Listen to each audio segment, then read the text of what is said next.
Hello, my motor enthusiasts. The year of 2023 has been painted with the colors of Red Bull's Formula One dominance, seizing a remarkable 21 victories out of 22 races. A concoction of precise pit stops, sterling engineering, strategic prowess, and unshakable motivation propelled them to this unprecedented triumph. Their star racer, Max Verstappen, showcased a performance beyond comparison, clinching 19 victories and cementing his legacy among the greats. On the other end, Sergio Perez trailed behind as runner-up, a season in stark contrast to Verstappen's glory. Christian Horner, the strategic maestro behind Red Bull's success, has undeniably etched his name into the annals of F1 history. With the 2024 season looming ahead, the question remains, who dares to challenge the Red Bull's reign? Now, switching gears a bit, I'm Enzo, your resident motorhead and guide through this high-octane world of Formula One. Beside me, we've got the insightful and eloquent William Turner, an unrivaled expert on the twists and turns of F1. We're your pit crew on the F1 Motor Fever podcast, serving up daily doses of all things F1. Delighted to be here, Enzo. Looking forward to another exciting episode. Absolutely, William. And remember, good folks, your love and support fuel us. Smash the subscribe button, switch on notifications, drop those comments, and don't forget to share the love with your mates. Your engagement keeps our engines running. Couldn't have said it better, Enzo. Our listeners are truly the heart and soul of this podcast. Absolutely, William Turner. And boy, have we got some news for you. If you think you're up to speed with F1, buckle up because you won't believe what's around the corner. So keep your foot on the accelerator and stay tuned. Full throttle.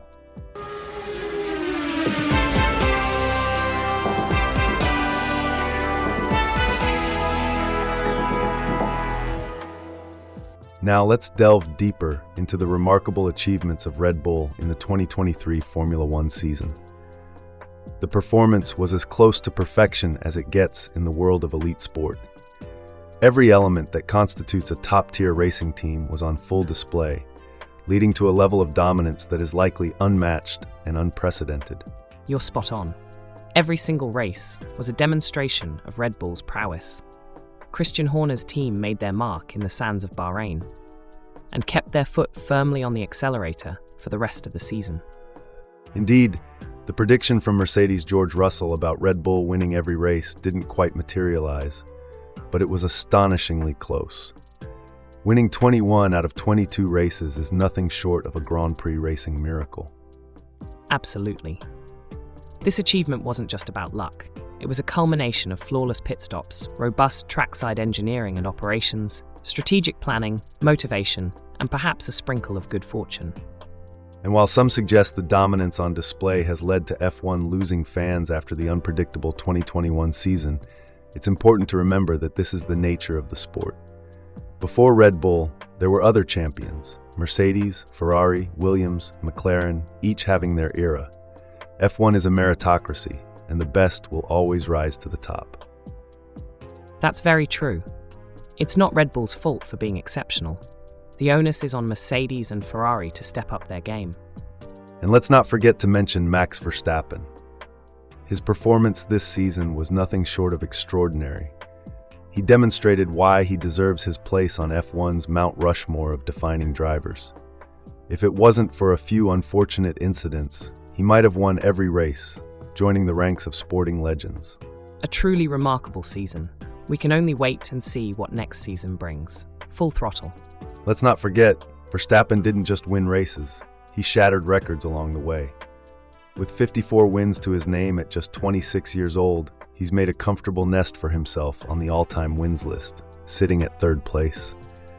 Suddenly, Lewis Hamilton's 103 wins don't seem as untouchable. That's true. Verstappen's performance was nothing short of brilliant. For his teammate, Sergio Perez, things didn't quite pan out the same way. On paper, he had a successful season, finishing second in the championship for the first time in Red Bull's history. But in reality, Perez had a tough year. He finished a whopping 290 points behind Verstappen. That's 5 more than his own tally of 285 points. After his dream of the title was dashed in Miami, it was a painful journey for him. It certainly was. He secured his seat for 2024, but unless there's a significant improvement, his time with Red Bull might be coming to a close. On to Christian Horner, the man at the helm of the Red Bull machine. Horner deserves to be considered alongside the greats like Enzo Ferrari, Ron Dennis, Frank Williams, and Toto Wolff as one of the best team principals in F1 history. Absolutely. Horner's record is impressive, but it's his ability to keep his team together during the early years of the turbo hybrid era, when Mercedes was dominating, that stands out. He managed to assemble the best pit crew and trackside operations team in the pit lane. Under Horner's leadership, Red Bull rarely made a strategic blunder. Yes, Horner may not be the most popular boss on social media, but he delivers results. He deserves praise for steering his team towards an almost impossible feat. As Oscar Wilde wrote in The Picture of Dorian Gray, there is only one thing in the world worse than being talked about, and that is not being talked about.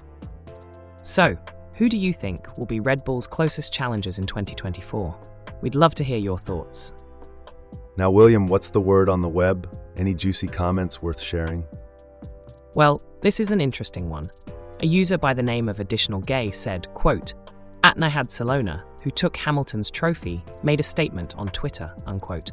Oh, the audacity of some people. Now that's a can of worms. Indeed. Acrobatic Tomato responded, quote, "I asked him if I could take it, LeMayo," unquote. Weeblifter joined in with, quote, "I'm confused how Lewis confused him as a member of the FIA," unquote. Ha, you can't make this stuff up. Richard, another user, added his 2 pence, quote, "He probably didn't think any random unaffiliated person would even think to ask to take the award," unquote. To which Weeblifter retorted, quote, "That's fair. Why would a random person be allowed into the venue, much less ask Lewis Hamilton for his award," unquote. It's a wild world out there, mate. Anything else that's caught your eye?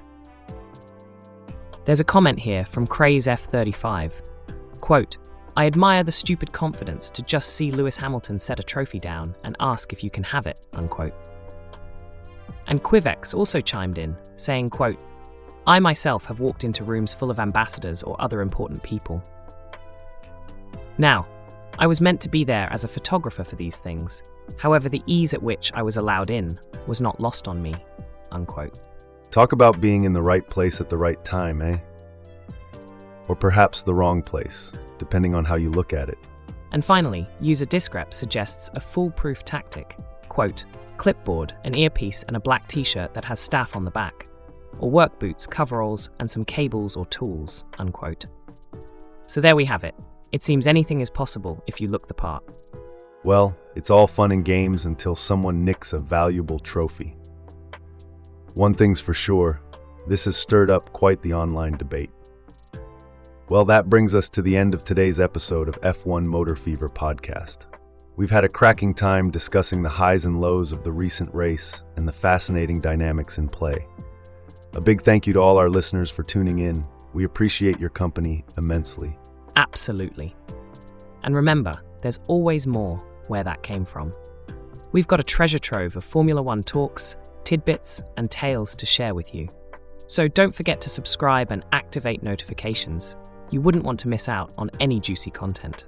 And of course, if you've enjoyed today's episode, do us a favor and share our podcast with your fellow Formula One enthusiasts. Whether that's on social media, chat groups, or at the pub, every share helps us reach more fans like you. And if you've got a moment, why not drop us a comment? We'd love to hear your thoughts on the episode. But for now, it's time for us to take a pit stop until the next race. As always, it's been a pleasure to bring you another episode, and we're already looking forward to the next one. Until then, pedal to the metal, keep your gaze on the road. Our channel's content is pure gold.